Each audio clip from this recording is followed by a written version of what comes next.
Intramuros remained hidden in rubble, a ravaged victim of a brutal world war.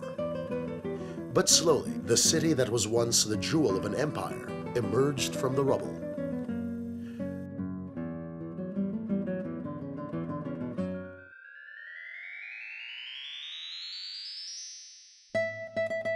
Built in the 16th century by labor conscripted from the Filipino and the Chinese communities, the edifices were elegant adaptations of European structures to the tropical materials and environment.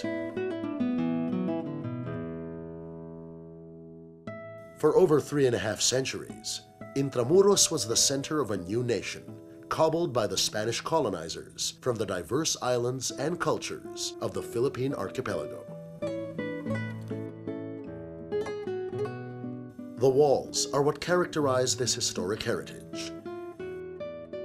These encompassed the original city of Manila and gave her the distinctive feature as well as the name Intramuros, within the walls. The 4.5-kilometer wall completely enclosed the city. Averaging almost 6 meters high and 4.5 meters thick, it presented a redoubtable barrier against foreign invasions and local uprisings. Built from volcanic stone quarried locally, the walls have endured to this day.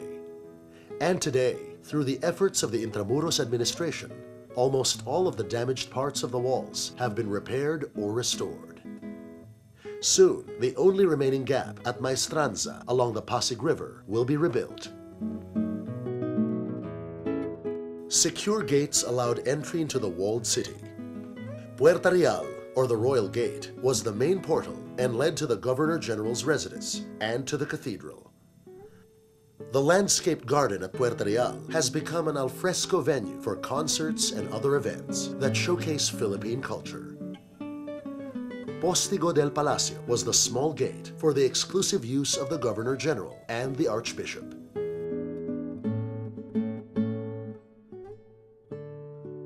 Puerta del Parian was the principal gate leading to the Chinese district, where trade and commerce flourished.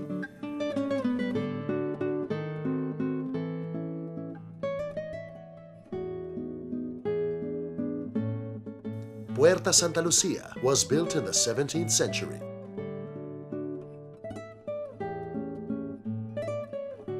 To allow access to the Malecon, the promenade by the shore of the Manila Bay. Puerta Isabel II was opened in 1861 to ease the increasing traffic between Intramuros and the rising commercial district of Binondo. Puerta Almacenes, beside Aduana, the customs house, was for access to the wharf, which in turn was the gateway for the opulent galleon trade. Laid out according to the best battle plans of the time, the walls of Intramuros are fortified by layers of defenses. Bulwarks, or baluartes, are wide platforms along the walls. Batteries of cannon were positioned on top and powder magazines below. San Andres,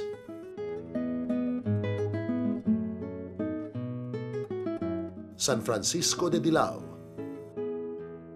San Gabriel, and San Diego, which was breached when the British invaders captured Intramuros in 1762. Ravelins, or revelines, provided cover for the gates.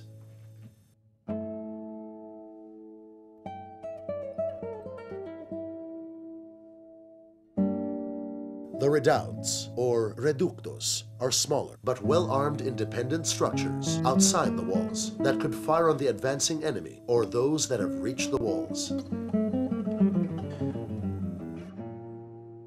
The main garrison was Fort Santiago, strategically located at the mouth of the Pasig River. Built on the remains of the palisade of Soliman, the Raja of Manila, who defied the Spanish when they landed in 1570. Fort Santiago is a citadel protected by its own bulwarks and moat. When the Philippines was sold to the United States in 1898, the Americans made it their military headquarters. Fort Santiago now houses the Intramuros Visitor Center, the Audiovisual Theater, Museum Shop, and the museum that showcases memorabilia of the Philippine national hero, Dr. Jose Rizal.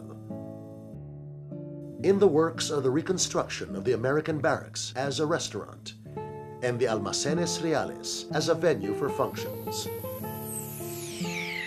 As the capital of Spanish colonial Philippines, Intramuros was the hub of government, religion, and culture.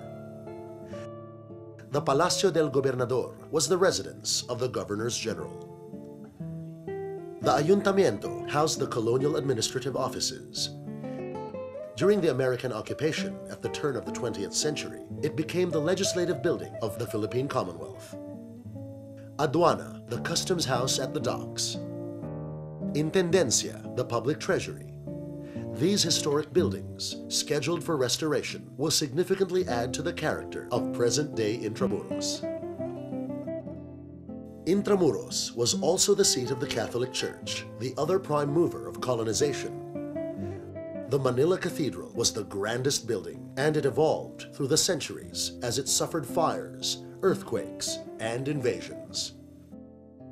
Here the missionaries, the vanguards of the Catholic faith, built their best churches and convents. Among them, Santo Domingo, San Ignacio, San Francisco, Recoletos, Lourdes. Only San Agustin survived the ravages of the last World War. And they established schools such as the University of Santo Tomas, the Ateneo Municipal, San Juan de Letran, among others. From these schools emerged the intellectuals who would defy the colonizers.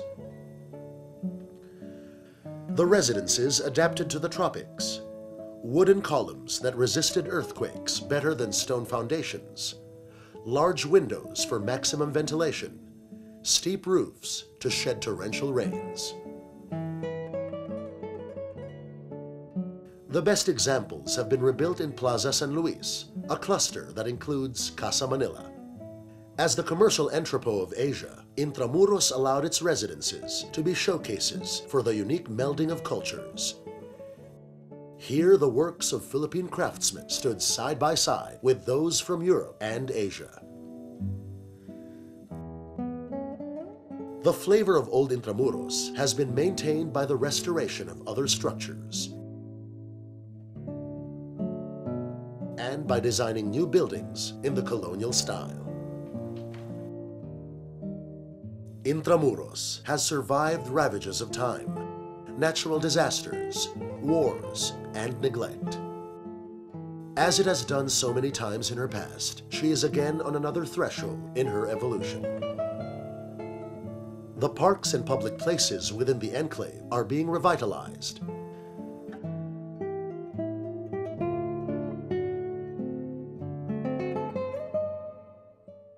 Aside from the calesas, motorized tranvías will be available for leisurely tours. A full schedule of cultural and art events are slated yearly in the different venues within the walled city. A new maritime museum will rise to house the rich, though largely undiscovered, nautical tradition of the Philippines. The Church of San Ignacio will be reconstructed and made into a museum for the ecclesiastical collection of the Intramuros administration. A 5-star Le Méridien Hotel is planned in the reconstructed Ateneo Municipal.